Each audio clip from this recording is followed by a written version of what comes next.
So you know what we're planting today? What's that? 4 King Tuts. In this small garden? Yes, sir, we are.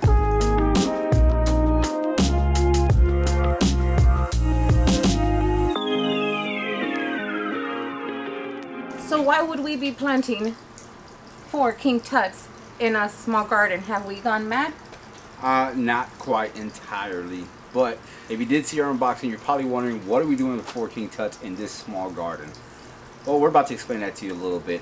I think it's a combination of living in a small space and having a small space garden, and having the separation between small space living along with, you know, neighbors who live right next door to you, and having a fence such as this where you can still kind of see through and still kind of, you know, not feel like you have your own privacy to yourself.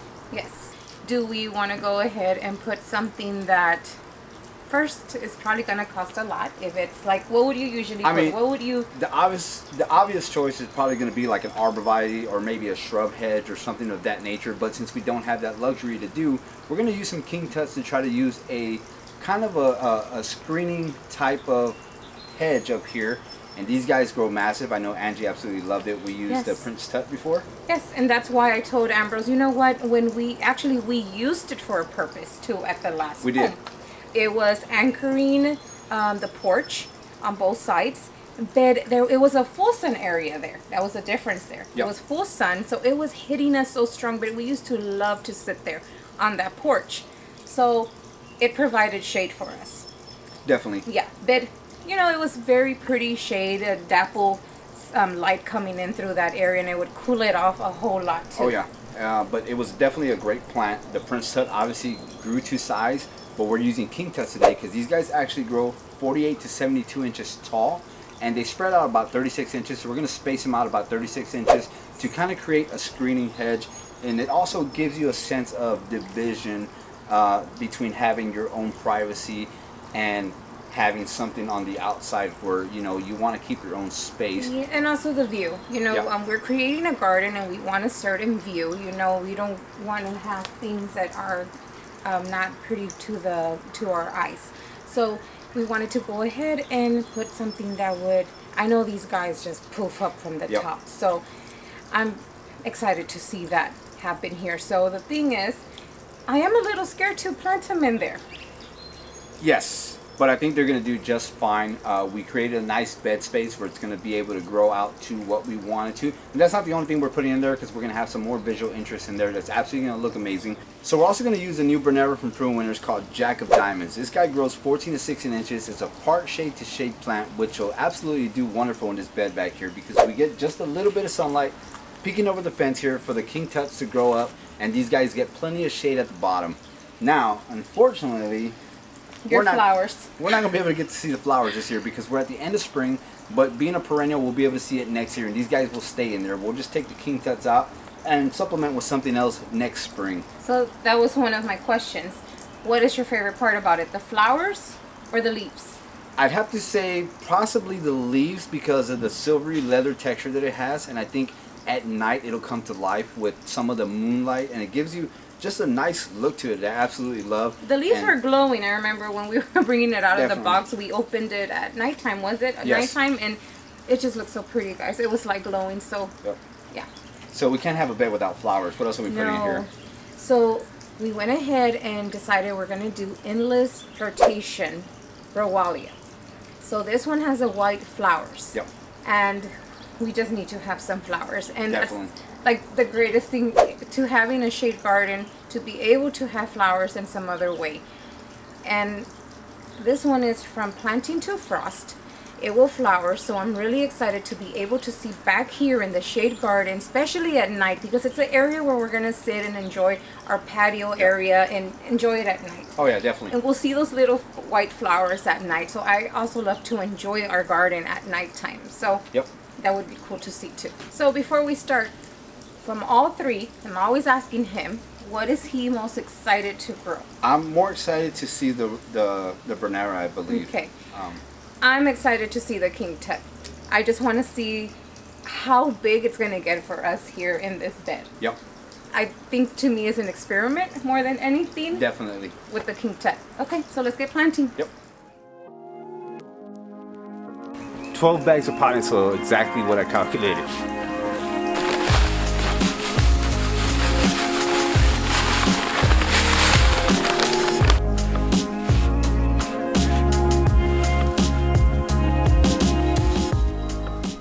So I'm gonna start with the King Tuts, and I already went ahead and put some biotone just to go ahead and start them off the right way.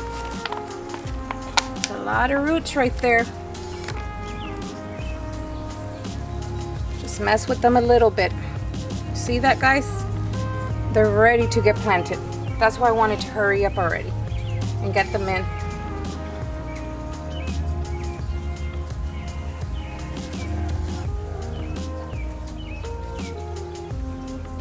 So growing Prince Tut back, I'm gonna say it was 2 years ago. It was really fun pulling him out of the container towards the end. I'm gonna say early fall. I think I started changing things for the fall containers that year, and that's why it was one of my concerns. I did want to go ahead and plant these in here, the King Tut, but I did see how big Prince Tut got, and towards the end it started to push out the annuals that we had around it. The thing was that the plants were already going to be brought out, so that was really no worry. The plants didn't suffer through any of the growing season, so it was okay. I'm just excited to see how fast these will grow here because they're so much bigger. So I think these Brunneras are gonna look amazing in the bed here, but the thing I like about the Browallia is the fact that you can have flowers in the shade. And I think that's pretty cool that these guys will flower in the shade. And if you haven't seen these flower before, they absolutely look amazing. It's kind of, I wouldn't say like a balloon flower, maybe more of an impatient, a little bit more of a mix of a petunia. So it looks absolutely wonderful, and it's a nice white color that'll actually accentuate with the moonlight here. So I think that's going to be pretty cool having this back here. Now a lot of these plants we did have for a while, but with the weather conditions being the way they have been in the last couple of months, you know, cold nights, then a lot of rain, then, you know, not a lot of warm weather, we were forced to kind of wheel these in and out of the garage, so they didn't get the proper, you know, lighting that they needed throughout the whole you know, last couple months. So unfortunately they're not at their best, but these guys will turn around and look just great once they get planted in here and this gets watered and fed and the sunlight just starts hitting it. It's going to be a nice looking bed here.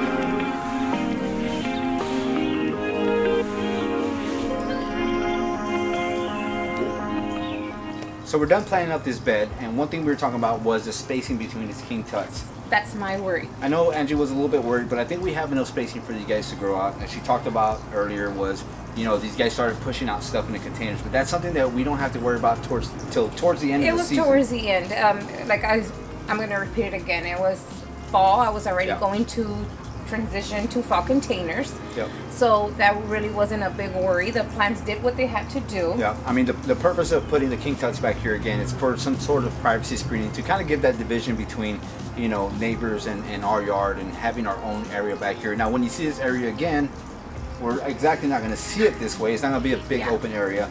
We usually have here a bench, a table, 2 chairs, and I am going to put a couple more plants around and layer.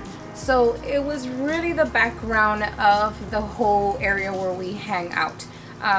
What did I tell you exactly? The bottom was just like icing pretty much on the cake. Just something we want to do back here. And again, there's a few things we're going to add to it later. Again, we're waiting for some plants to come in so we can fill in the way we want the bed to absolutely And I'm look excited for in its those. finish. Now, here's a question for you guys. If you can guess what we're putting back there, we know what we're putting back there, but what do you think would go back in this bed, especially being a shadier area at the bottom? Or better yet, what would you put in there with these guys? Yeah. I always love to hear everybody what y'all guys have to say. What other, you know, combinations of plants would you put in in something? And that's the beauty about gardening, is doing the research and learning and trying to experience what works with what, and what you can actually put in a shady area, and what you can put in a part sun area, and what you can put in a sunny area. So it's something we absolutely enjoy, is experimenting in the garden. And we have a lot to experiment in this garden because, like Ambrose had explained in the beginning, there is a lot of different lighting here. You mentioned the light creeps over from the fence. There is sunlight, and then the bottom is shaded. But it does get it gets bright light. So everybody's happy. We just have to find the perfect plants for every spot. For one spot. So that's like, there's a lot going on for one spot. So that was a lot of fun. So we're pretty confident this is going to work. Let us know what you guys think, but that's going to do it for this video.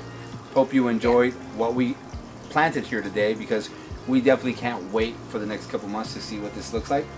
My whole thing is the King Tuts, guys. I just want to see how fast these things grow for us, because I know the Prince Tut put a lot of growth. All right, guys. Garden. So that's going to do it. We'll see you guys in the next video. Bye, guys.